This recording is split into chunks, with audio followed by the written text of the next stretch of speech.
as far as I'm concerned, since we met you people 500 years ago, look at us. We've given everything. You are still taking. It's true. I mean, where will the whole Western world be without Africa?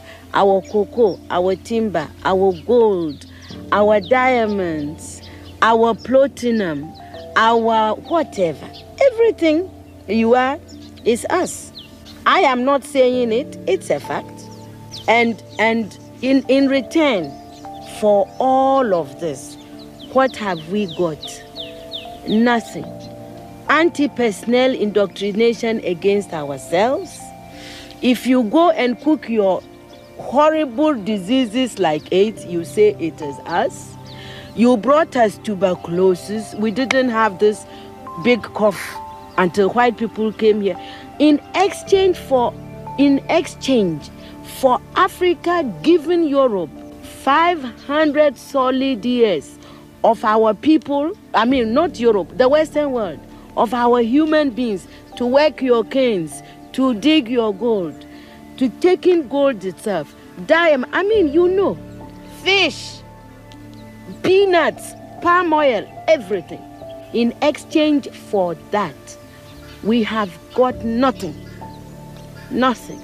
And you know it. Nothing. And you look upon, you know, white folks look upon us like monkeys. It is true. It's in your literature. Hey, you know, some of your best thinkers have said this about us. Have you heard of all these Germans? Have you heard? Okay. Yes. They said, Lord Burton, people like that, they said, we don't even have the brain of animals. That's what we've got from you people. But don't you think that this is over now? Over where? Is it over? Is it over? Is it over? What you actually just watched is Ama Atta Aidoo, the late Ghanaian writer who was noted for her literary prowess in writing poems and novels. The most noted book that she wrote is A Notes Witness Here, that is being used by most Ghanaian students. And the video that you earlier on watched, I don't know whether I'm the only person that is in agreement with the opinion that she expressed in the video. You know, Africa's major problems, Africa's downfall began the very day that we started coming into contact with the Europeans. We started trading with these Europeans. You know, their mentality have always been driven and influenced by exploitation, not just exploitation, exploitation of Africa's resources. And you know, because they take our gold, they take our diamonds, they take our cobalt, they take our bauxite, our lithium, all the timber, all the major natural resources in Africa, they take it to Europe. The resources that we are supposed to use it to develop our continent, they loot all of them, and then they use it to develop their countries. And when we want to visit their countries, they give us a lot of restrictions. This is the current situation of Africa. Then it also dawns on me that these resources, in as much as these Europeans have been exploiting them, we also have to also understand that they have been using our people to exploit the resources. They have been using our leaders who have allowed themselves to be remote controlled.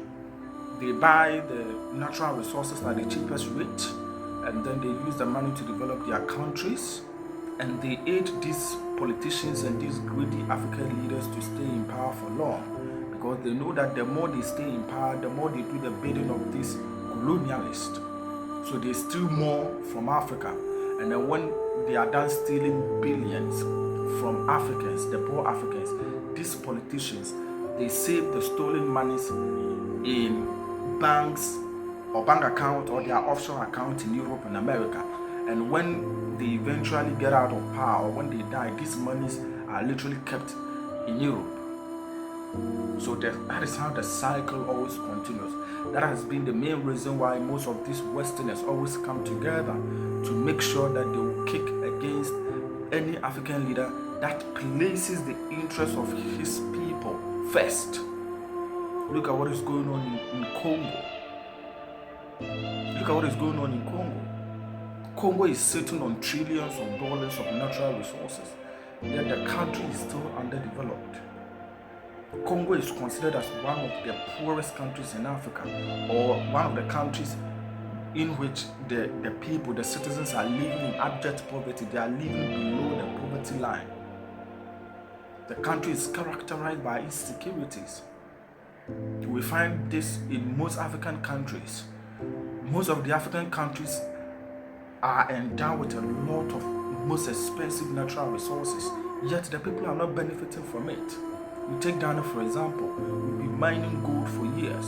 We've been drilling oil in this country for years, yet there's nothing to show for it. Why? Because we don't have the expertise. Why? Because they don't want our leaders to come up with policies that will seek to empower the people to use these resources that we have in Africa here to develop ourselves. So they always support leaders who will steal, who will loot from the people. They always support leaders who will give the majority shares of the natural resources to them, the Westerners, to exploit.